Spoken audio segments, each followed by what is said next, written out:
Good afternoon students.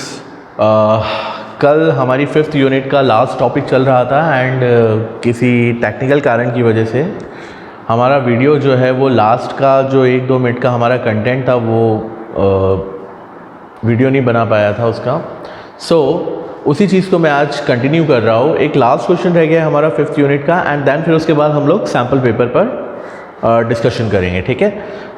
कल हमारा जो लास्ट क्वेश्चन रह गया था स्पीच स्केल यूनिट 5th का, वो है what are the benefit of mastering intonation and voice modulation, ठीक है। अगर हम इंटोनेशन और वॉइस मॉड्यूलेशन में पारंगत हो जाते हैं, इसमें हम निपुण हो जाते हैं, तो इससे हमें क्या बेनिफिट मिलेगा। Intonation at wrong time or place can lead to the claustrophobic conversation or even miscommunication at times. The actors or the singers or even a lay person must understand the nuances of voice modulation and intonation to leave an indelible impression on the audience. देखिए, intonation के बारे में हमने पढ़ा था, आवाज़ का उतार और चढ़ाव, इसे हम इंटोनेशन कहते हैं। नॉर्मल कन्वर्सेशन में अगर हम गलत जगह पर इस चीज़ को शो करते हैं तो इससे बहुत ही गलत इंप्रेशन पड़ता है, मिसकम्युनिकेशन होने के चांसेस ज़्यादा होते हैं, ठीक है। जैसे मान लीजिए अगर मुझे किसी से पेन लेना है, ठीक है, पेन मांगना है मुझे किसी से, तो मैं अपनी आवाज़ को थोड़ी सी अगर कोई अनजान आदमी है, कोई अनजान इंसान है, तो मैं बड़ी नरमी से उससे पेश आऊँगा, बहुत ही नरम लहजे में मैं उससे कहूँगा कि भाई साहब मुझे आपका पेन दे सकते हैं आप लिखने के लिए। लेकिन यहाँ पर अगर मैं खामखा अपना जो इंटोनेशन है वो दिखाता हो इन माय वॉइस, तो इससे कम्युनिकेशन जो है हमारा वो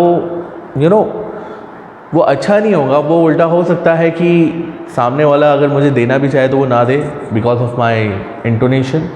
मैं अगर उसको इस तरीके से बोल दूँगा, ला पेन दे यार लिखना है मेरे को, अब वो कोई अनजान इंसान है, मेरा कोई फ्रेंड वगैरह तो है नहीं, अगर मैं इस तरीके से बोलता हूँ या मेरी हाई पिच पे बोला ला पेन दे, इज़ इट, बहुत गलत इंप्रेशन पड़ेगा, ठीक है।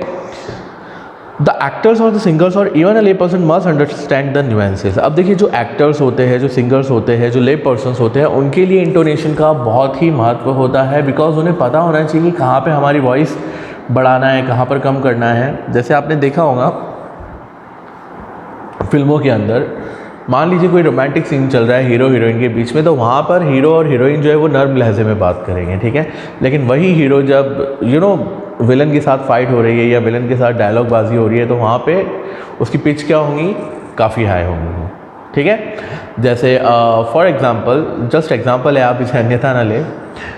सनी देओल जब विलन से बात करता है तो उसकी आवाज़ कैसी होती है, बहुत भारी होती है। इंटोनेशन जो रहता है उसकी वॉइस का वो बहुत हाई पिच पर होता है, लाइक ये 2.5 किलो का हाथ है ना। एंड जब वही सनी देओल सकीना से बात कर रहा है, मतलब अमीषा पटेल से बात कर रहा है, तो उसका वॉइस मॉड्यूलेशन जो रहेगा वो बहुत नर्म रहेगा, नर्म लहजे में बात करेगा, ठीक है, सरगोशियों में बात करेगा। कहने का मतलब ये है कि एक्टर्स को आवाज़ का इंटोनेशन समझना बहुत ज़रूरी है। सेम सिंगर्स के साथ है। अब जैसे हम नॉर्मल सिंगर्स की बात करें तो कुछ गाने ऐसे होते हैं जो हम जो सिंगर्स बहुत ईजिली गा जाते हैं, लेकिन कुछ गाने ऐसे होते हैं हाई पिच वाले जिनके लिए आवाज़ में बहुत दम लगाने की ज़रूरत होती है।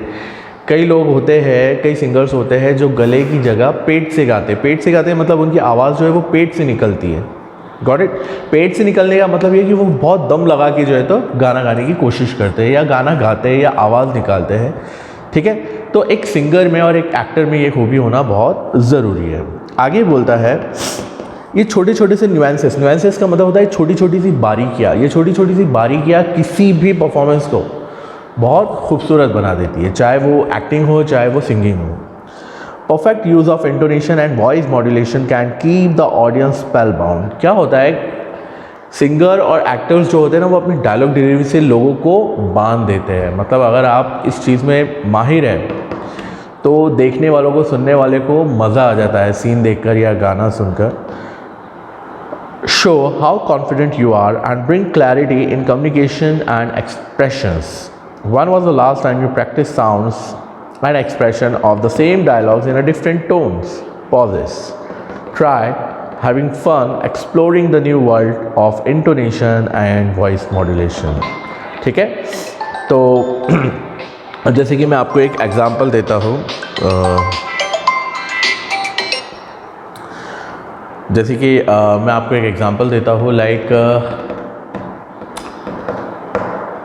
एक ही सेंटेंस है, लेकिन अगर हम उसे अलग अलग वे में बोले ना तो उसके जो मीनिंग है वो अलग हो जाता है। Like for example, as a teacher मैं अगर किसी बच्चे को बोलो आपको ये क्वेश्चन नहीं आता है, एक सिंपल सा मतलब सेंटेंस है, आपको ये क्वेश्चन नहीं आता है।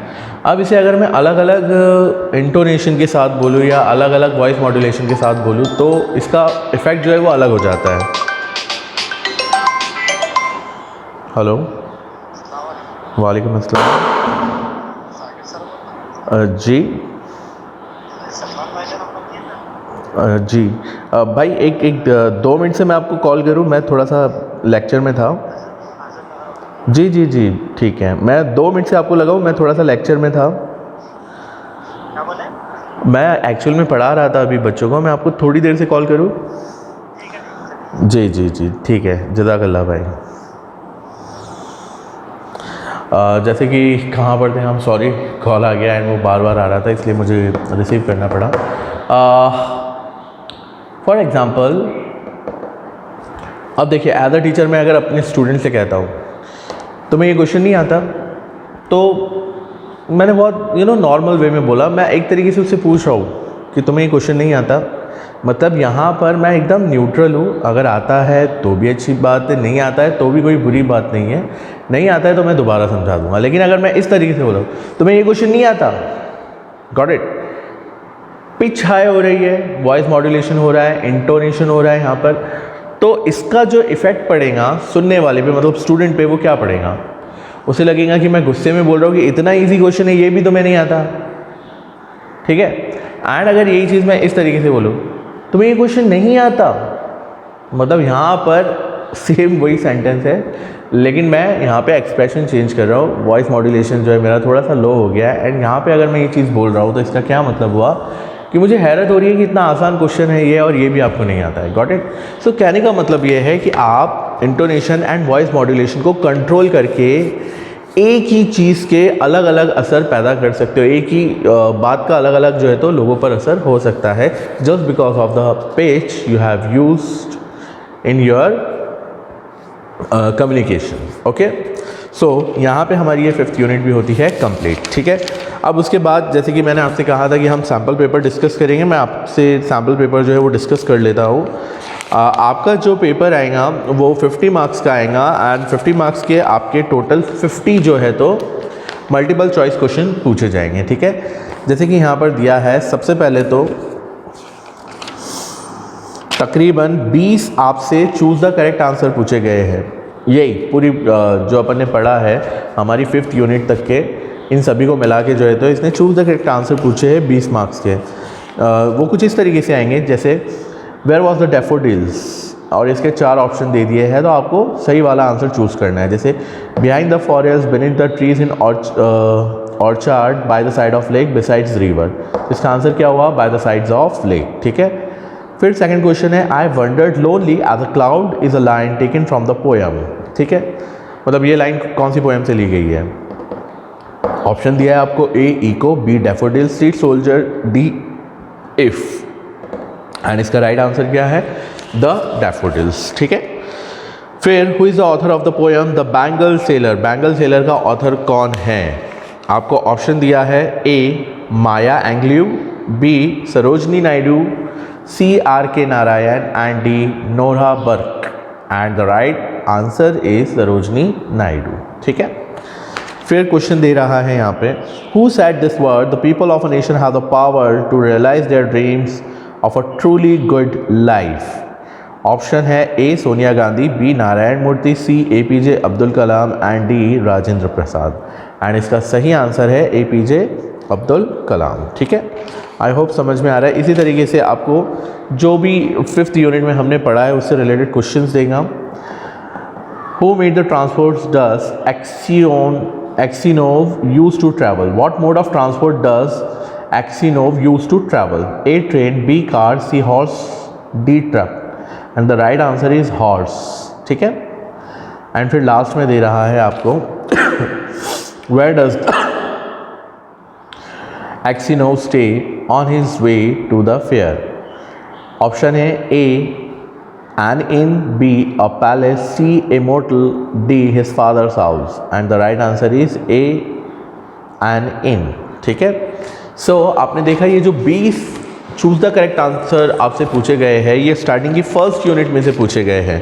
फर्स्ट यूनिट में जैसे कि आपने देखा होगा, फर्स्ट यूनिट में हमारे टोटल ये 5 चैप्टर थे, 5 लेसन्स थे, ठीक है, जो हमने पहली यूनिट में पढ़ा था। उसी से related 20 choose the correct answer आपसे पूछे जाएंगे और हर क्वेश्चन 1 मार्क्स का है। ठीक है, इसमें एक क्वेश्चन होगा और 4 ऑप्शन है और आपको सही आंसर देना है। ठीक है, देन फिर हमारा जो 20 क्वेश्चंस के बाद read the passage and answer the following question. ठीक है, आपको पैसेज दे दिया है और आपको उसके ऊपर जो है तो क्वेश्चंस पूछे गए हैं।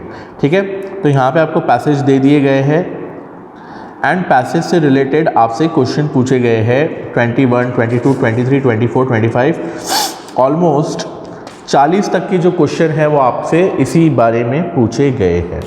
मतलब इसमें क्या क्या आ गया आपका, इसमें आपकी पूरी यूनिट सेकंड जो है तो कवर हो जाती है। ठीक है, लैंग्वेज स्किल्स में जो भी हमने पढ़ा था, कॉम्प्रिहेंसिव स्किल्स भी आ जाती है इसमें और लैंग्वेज स्किल्स भी आ जाती है। ठीक है, फिर आता है उसके बाद हमारा fill in the blanks and complete this sentence with the correct preposition. ठीक है, 1 से 20 तक के फर्स्ट यूनिट में से क्वेश्चंस पूछे गए हैं चूज़ द करेक्ट आंसर, जिसमें एक क्वेश्चन है, 4 ऑप्शन है, आपको राइट आंसर बताना है। उसके बाद क्वेश्चन नंबर 21 से 40 तक के अगेन आपसे बची हुई 4 यूनिट से रिलेटेड क्वेश्चंस पूछे गए हैं, जिसमें से कुछ क्वेश्चंस जो है वो अनसिंग पैसेज में से पूछे गए हैं आपसे। ठीक है, कुछ क्वेश्चंस जो है हमारे वो ग्रामर में से पूछे गए हैं, कुछ क्वेश्चंस स्पीच स्किल में से पूछे गए हैं, कुछ राइटिंग स्किल्स में से पूछे गए हैं। एंड लास्ट में 41 से लेकर 50 तक के जो क्वेश्चंस हैं वो भी हमारे मल्टीपल चॉइस क्वेश्चन ही है, जो कि फिल इन द ब्लैंक्स के फॉर्म में पूछे गए हैं और वहाँ भी हमें 4 ऑप्शन दिया है और हमें राइट आंसर पर टिक करना है। ठीक है, जैसे यहाँ पे क्वेश्चन दे रहा है 41 पर, cloud floor dash hills and valley. Option में दिया है A on, B over, C by, D into. तो इसका राइट आंसर है over. Cloud float over hills and valley. He would often lie dash his couch lost in thoughts. Option दिया है आपको A on, B in, C by and D up. ठीक है, तो इसका जो राइट आंसर है वो है ए ऑन। ठीक है, सो इसी तरीके से आपसे टोटल 50 क्वेश्चंस पूछे जाएंगे। आई होप आप लोगों को ये सब्जेक्ट जो है अच्छे से समझ में आया। ठीक है, टोटल हमारी 5 यूनिट है एंड 5 यूनिट में से टोटल 50 क्वेश्चंस पूछे जाएंगे आपसे मल्टीपल चॉइस क्वेश्चन के फॉर्म में। ठीक है, 50 मार्क्स का आपका पेपर होगा। सो यहाँ पर हमारा ये कोर्स कंप्लीट होता है। आप सभी को एग्ज़ाम के लिए all the best. Thank you.